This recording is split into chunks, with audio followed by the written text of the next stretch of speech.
am na solo mais doyen. ñu wax ci dialogue ñu dellu si Sénégal ak dialogue politique bi nga xam ni ki lee di président Bassirou Diomaye Diakhar Faye daf ko woote le 29 mai pour que nag quand même ñu waxtaan en tout cas xool xalaat yi gën a rafet gën a ñoŋ ñu jëm ko appliquer ngir gën a ñogal suñu ëttu politique woo ci en tout cas bépp képp kuy Sénégal rawatina syndicat yeeg société civile yeeg dem na sax ba ne bu leen ko bàyyi politiciens yi parce que ñii moomuñu quand même réew mi. xam nga foofu gars ñu bëggoon créer benn confusion. muy la mais heureusement que le président a été très clair.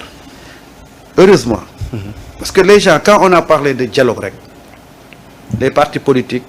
dañoo foogoon ne seen mbiri bopp la comme yëfi tappale yi bu nee dialogue rek yaakaar ni dugg ci seen benn bopp rek toog fa mais j'ai beaucoup apprécié l'intervention du président quand il dit que yéen syndicats yi na ngeen ñëw bu leen ko bàyyee politiciens yi moomuñu réew mi ça veut dire que aujourd'hui question angle bi muy aborder la politique ce n'est pas l'angle politique politicienne mais l'angle boo xam ne mooy activité boo xam ne dafay impliquer tous les pans de la société jëm ci wàllu lu suqali Sénégal parce que ñun dañu foog ne suñ ne politique rek on pense à la campagne électorale on pense à des élections alors que non politique moom la ñuy def chaque jour mais ku si nekk da nga am benn façon booy politiquer ku si nekk dafa am benn façon booy politiquer et que pour que cette politique là soit aujourd'hui loo xam ne dafay nekk lu nit ñi approprié wu il faut ñu jëlee ko ci cadre bi mu nekkoon mooy c'était une bande de copains qui am benn télécentre qui am benn néegi mbott ñu taxaw à l'heure ñu dem élection séddoo bu jotee ñu séddoo conception boobu la bëgg dindi ci nit ñi que aujourd'hui moi maa ngi ci pouvoir bi mais je ne considère pas ce pouvoir comme un lieu de jouissance je considère ce pouvoir là comme benn sas boo xam ne man dama bëgg le temps que ma fiy nekk ma defaraat réew mi mais defaraat réew mi dafa am fu may sukkandiku lan lay sukkandiku damay xool d'abord lan moo plombé Sénégal li ko plombé de 1960 à aujourd'hui mënuloo ci génne notre système politique nous avons un système politique boo xam ne non seulement c'est pas un système politique bu baax boo xam ne daf ci refléter sénégalais bu nekk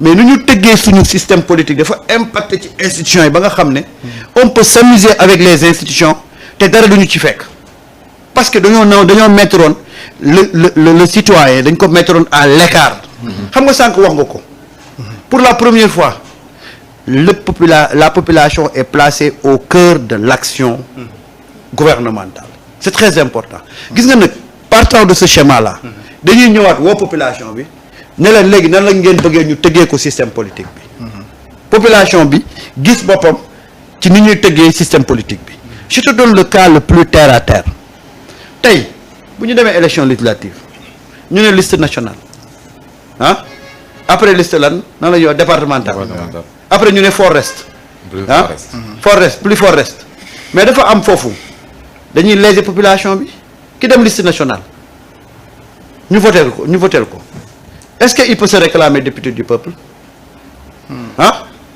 parce que man sama suffrage demul directement ci kooku mais tamit loolu il faut ñu respecter soowu askan bi parce que bi mu koy voté xam na ni non foofu la lay wax ci réforme ci l'importance du dialogue mais loolu laa lay dama ne la askan wi tey dama lay jox rek Abdou Mbow ci liste nationale la nekkee kii mais Abdou Mbow en termes de légitimité populaire lan la ci am mënut gagner sax mënut gagner ko ñam est-ce que Abdou Mbow tey peut se représenter peut dire que man je suis le député du peuple te musul dem département ak gagné ko de moom fii rek la jàllee national rek mais lii li nga wax ni ça ramène tamit le problème des élections de l'élection présidentielle waaw mais balaa ma yegg si foofu balaa après ma jox l'importance dialogue bi am léegi le plus fort reste y a pas plus injuste que plus fort reste comment qu'on met en place vous Abdoulaye Wade non loolu suñu système politique la quoi système politique bi lay wax d'une manière dans son ensemble quoi y a pas plus injuste que système plus fort reste yow dinañ jël sa voix versel ko koo xam ne yow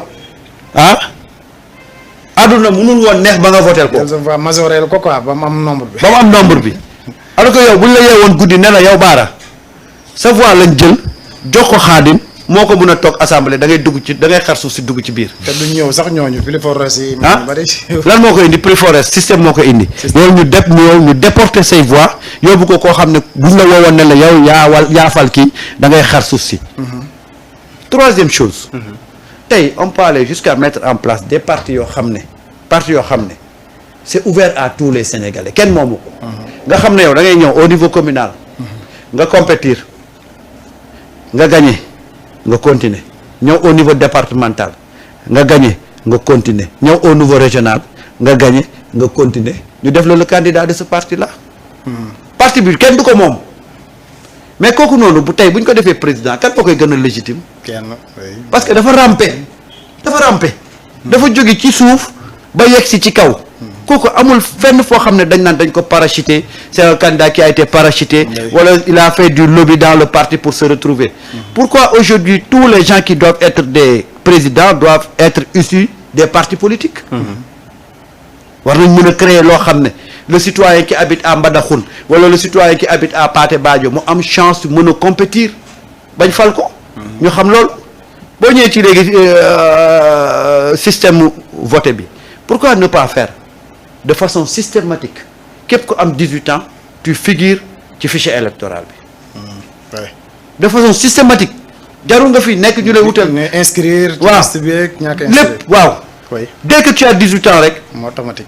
mu automatique da ngay dem voter ji parce que ñun ce qu'on a vu da ngay dem ba ci sa salle ba ci sa classe bi ngay voter nga war a voter ñu ne la dañu laa bind ci sa carte bi ne pas voter. non inscrit. wala non de le changer liste. waaw fan lañ ko teg. on doit avoir un fichier boo xam ne tous les Sénégalais yi nga xam ne. nekk nañ ci âge de voter te li ñu wax pour nga mën a nekk koo xam ne mën nga voter remplir nga ko. mais automatiquement ñu verser ci fichier électoral bi. mais c'est dommage que dans un pays où tu as 18 millions d'habitants. tu as un fichier.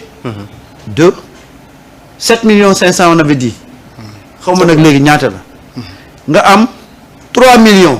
3 millions yuy voté ci 3 millions yooyu 54% ñoo voté le président ñu ne le président a été élu par les Sénégalais ah. ça pose problème. ça pose problème 1 million 700 quoi 1 million 800. waaw donc 1 million 800 moo ko légitimé.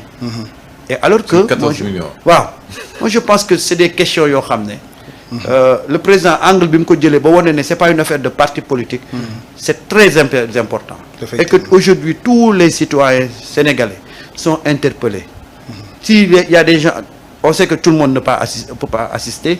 Mais je pense qu'à partir de maintenant on doit installer un débat bu ko defee sénégalais bu nekk mën exprimer wu moom nan la yaakaaree ne bu ñu ko tëggee suñu système politique.